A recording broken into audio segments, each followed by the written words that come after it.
कैसे हैं आप सभी? आई होप अच्छे होंगे, राइट। चलिए मैं योगिता प्रजापति यूट्यूब चैनल पे आप सभी बच्चों का स्वागत करती हूँ और आज मैं आपके लिए लेके एक्सरसाइज 8.1 का क्वेश्चन नंबर 3। तो प्लीज ध्यान से समझिएगा और लाइक शेयर करना मत भूलिएगा। ओके बच्चों, चलिए स्टार्ट करते हैं। देखिए क्या कहना है इस क्वेश्चन में, यदि साइन ए बराबर 3/4 है तो cos a और tan a का मान परिकलित कीजिए। परिकलित कीजिए मतलब ज्ञात कीजिए, ठीक है। तो चलिए जो दिया गया है हम पहले उसे रिटर्न कर लेते हैं। दिया है sine a equals to 3/4, right. अब हमें cos a और tan a का मान ज्ञात करना है तो वो भी हम लिख लेते हैं। cos a tan a equals to question mark, right बच्चों। अब देखिए साइन a का मान क्या होता है वो मैं आपको एक फॉर्मूले के थ्रू समझाती हूँ। हालांकि मैंने पर्टिकुलर वीडियो बना दिया है, पहले भी मैंने आपको समझाया था, बट इसमें और समझ लीजिए। देखिए साइन थीटा क्या होता है, लंब बटे कर्ण। यहाँ पर a सिंबल दे रखा है, कोई बात नहीं।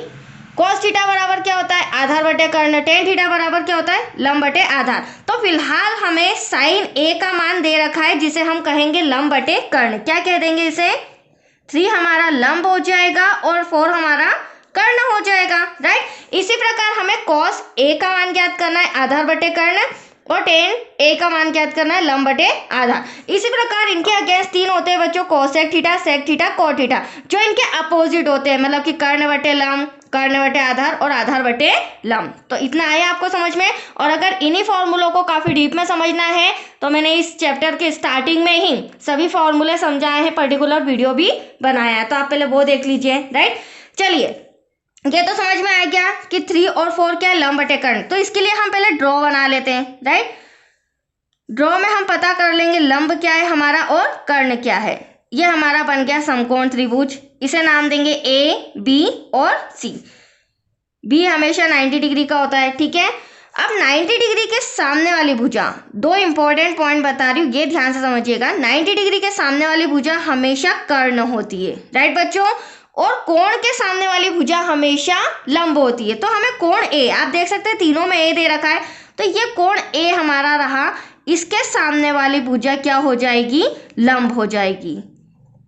अब ये लंब हो गया तो ये वाला क्या हो जाएगा, हमारा आधार हो जाएगा, क्योंकि ये सबसे इंपॉर्टेंट पॉइंट है जिसमें बच्चों को कंफ्यूजन होता है। तो लंब हमारा 3 आ चुका है, राइट, हमें दे रखा था।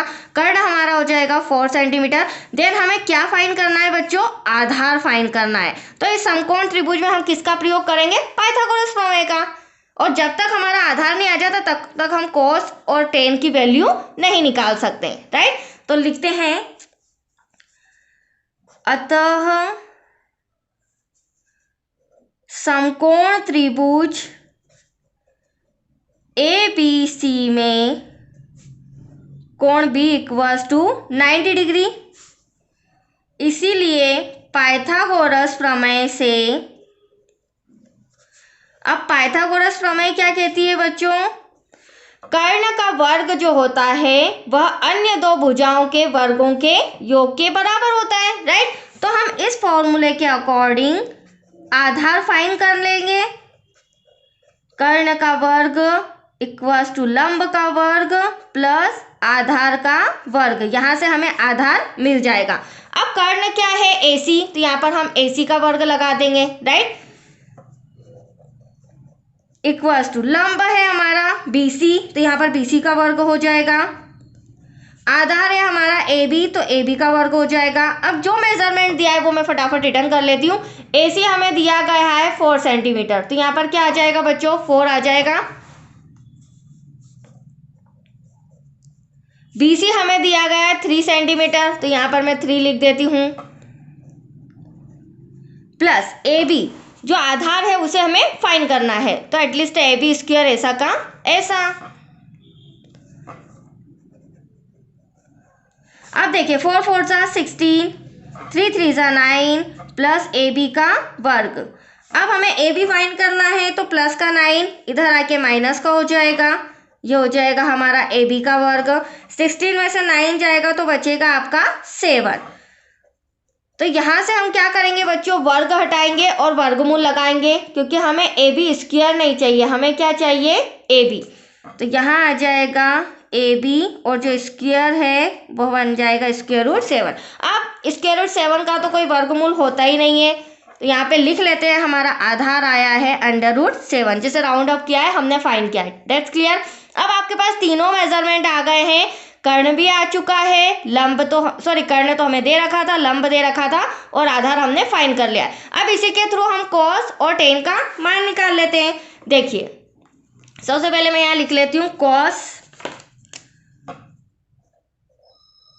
A = देन यहाँ पे आ जाएगा 10, या फिर इसी के सामने लिख लेते हैं 10A = ठीक है।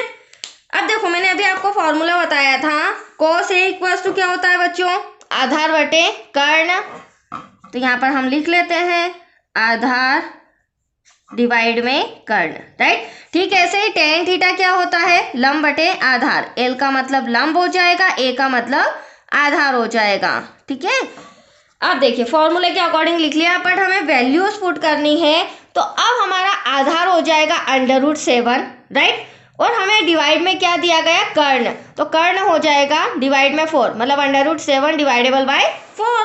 तो ये हमारा आ जाएगा cos A की वैल्यू √7 डिवाइड में 4। ठीक है, इसी तरह tan A की वैल्यू भी निकाल लेते हैं, जो कि हमारा लंब और आधार है। तो लंब आप देख सकते हैं कितना है, 3, और आधार कितना है, √7, तो 3 dividable by 7, √7। That's your answer.